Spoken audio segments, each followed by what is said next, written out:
जिस नेक अमल में रियाकारी और दिखलावा शामिल हो जाए वो अमल बर्बाद हो जाता है।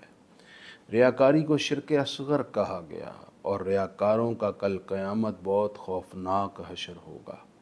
वो अपनी तमाम एफ़र्ट्स, मेहनतों और सखावतों के अजर से महरूम हो जाएंगे। कुर्बानी के अय्याम करीब हैं। लोग महंगे और कीमती जानवर ख़रीदते हैं और फिर उनको शो ऑफ़ करते हैं।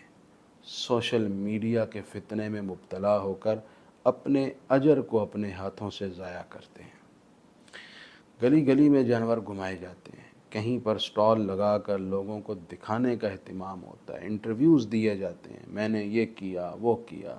अरे भाई, आप किसे सुना रहे हैं? रब के लिए कर रहे हैं, पोशीदा रखें और रब की रज़ा के लिए ही कीजिए।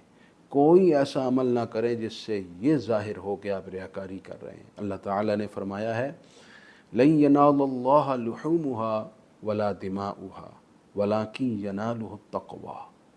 अल्लाह को ना तो तुम्हारी कुर्बानी के गोश्त से कोई गर्ज है और ना ही खून से। अल्लाह को तो तुम्हारा तकवा पसंद है। वो तुम्हारे तकवे की वजह से तुम्हें चाहता है। तकवे को पेश नज़र रखिए और ये नुमाइश, दिखलावा आपके तकवे के मुतज़ाद है। और इसके साथ साथ जब आप अपने अमल को यूँ शो ऑफ़ करते हैं तो इससे गरीब मज़ीद कॉम्प्लेक्स में चले जाते हैं। उन्हें गरीबी चुभने लगती है। आप गरीबों के जज्बात में तलातुम ले आते हैं। गरीब अपनी गरीबी पर अल्लाह से शिकवा कुनाह होना शुरू हो जाते हैं। इसलिए मोहतात होकर नेक अमल किया करें, सिर्फ़ अल्लाह के लिए, और ये भी हिकमत हो कि मेरे किसी अमल से किसी और को तकलीफ़ ना पहुँचे।